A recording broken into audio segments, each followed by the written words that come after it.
Exports drive markets. It's just that simple. If we don't export some of our crop, the price will be less. It's a worldwide market, and that's what we compete in. There's no way 250 million Americans can consume the abundance that the agricultural producers in the U.S. can produce. Grain export sets the grain price. Our competition has become more global. In order to develop export markets around the world, we have to do a lot of education. You have to build a relationship. It's Grains Council staff being located in key markets. We try to work with the people that we can identify as potential buyers. Without an organization such as a council, we probably need 1 out of 5 farmers in the United States. If we don't promote our own product, nobody is going to do it. Council's charged with creating the conditions in the international market that would most benefit the producers in the U.S. For every dollar that the producer's putting in, we're currently getting about $4.50 worth of contributions, either in kind or in cash from the Foreign Agricultural Service and our cooperating partners overseas. And we suddenly have spun our $4.5 million that the membership contributes to a $22–23 million program worldwide.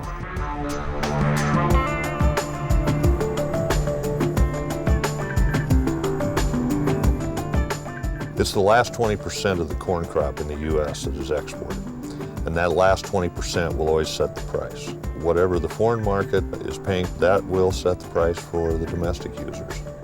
It's just absolutely vital that we stay on top of all the trade negotiations, whether it's WTO in the multilateral sector or whether it's bilateral with individual countries.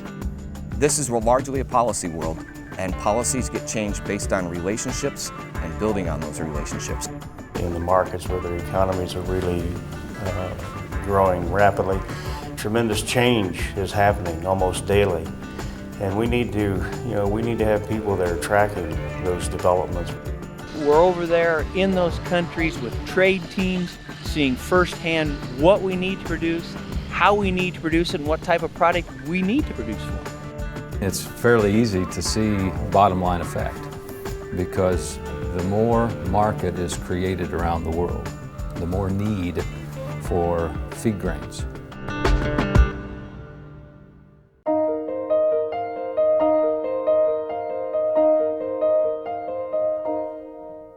We're looking at malting barley, 6-year-old malting barley here.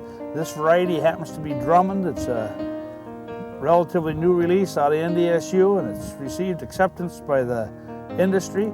It's a high-yielding, very good agronomic, strong strawed barley, and it's got excellent malting characteristics.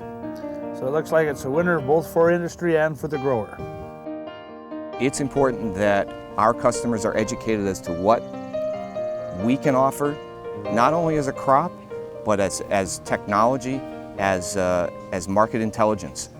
We bring people from other parts of the world into the United States, not only educating them, but also taking them out on the farms, visiting with the Grains Council members that are producers, and let them see how they are using biotech products and the advantages of them. It dispels many of the myths that may be out there. We need to get people to understand our system, feel comfortable with us as sellers, as producers, and as sources of information. Because of the competition, it's going to be one of our competitive advantages if we're successful in showing them how the U.S. corn, the U.S. sorghum, the U.S. barley can help them be more successful in the future.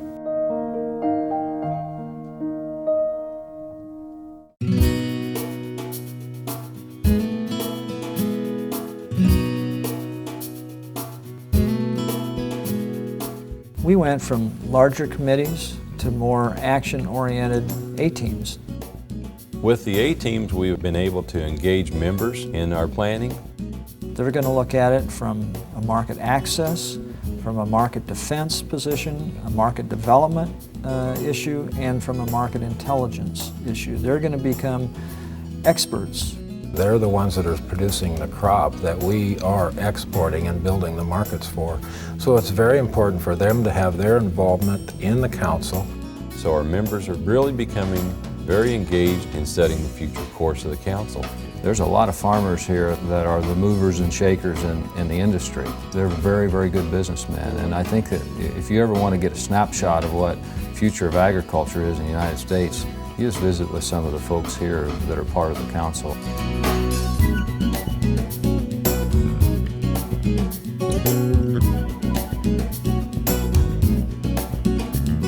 Sustainability, market development, personal relationships. None of this stuff just happens. We as producers, we can grow some of the finest products in the world. We need to sell them. Without that involvement in the international marketplace, it just doesn't happen. It takes that involvement. We've got a lot of competition. I think that what we're trying to do in some of the more mature countries is defend the markets that we already have there. In the early 80s, Russia and the European Union were our major markets, and we've had to completely replace them with a whole new set of markets. As those markets mature in coarse grains, there's probably value-added products that we can put in there. So when we go into a company or we go into a producer and we show them how to integrate their poultry industry, what we're doing is we're increasing the rate of the demand for feed grains. And so that, of course, naturally translates into higher feed grain purchases.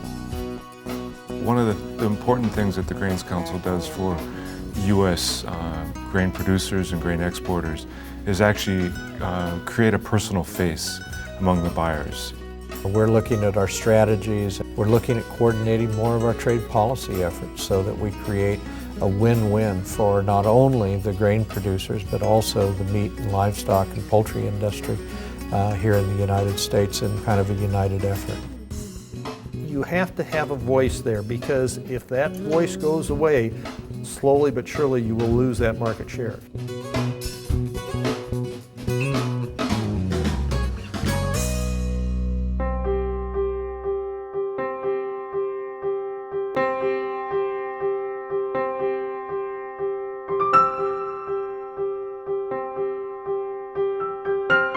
This is a cooperative organization. It's not just the producers, it's the producers working with agribusiness. And anytime you can find out more of what is going on in your customer's mind, what he's thinking about in terms of his operation, the better partner you're going to be, or the better supplier that you're going to be. It's all about relationships and working together. If they're successful, agribusiness is going to be successful. It's very important that we have the agribusiness members involved in the organization, and they're involved as an equal member. It is important for those producers to know that the agribusiness community also believes in the development of the export market. It promotes better understanding and better solutions to the challenges that we face. When you're making decisions, you need all of the knowledge that's out there so that you can make the very best decision. And I think that's the thing that agribusiness brings to the table. I really didn't understand what all benefits there were to the export markets. And so there's value beyond just bottom line. There's value back on a personal level. There's value back on a company level. We paid for the privilege, but I feel the value is more than returned.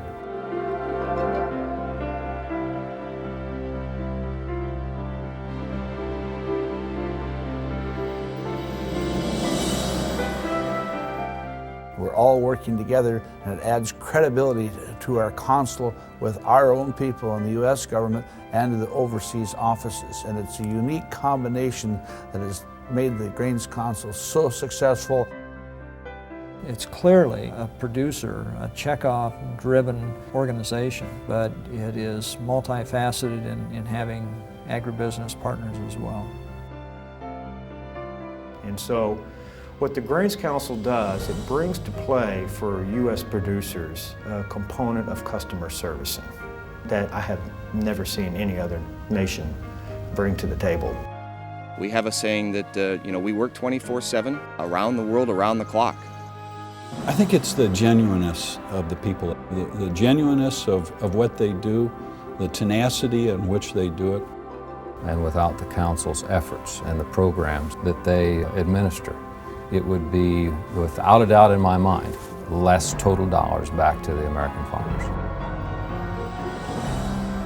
85% of the growth in the next 20 years is going to be in the developing world. So we have to do the work today to develop those markets for the future. The uniqueness of it, corn, sorghum, barley, agribusiness, the melding all four of those components into one, where you don't wear a hat that says corn, you don't wear a hat that says sorghum, you wear a hat that says U.S. Grains Council.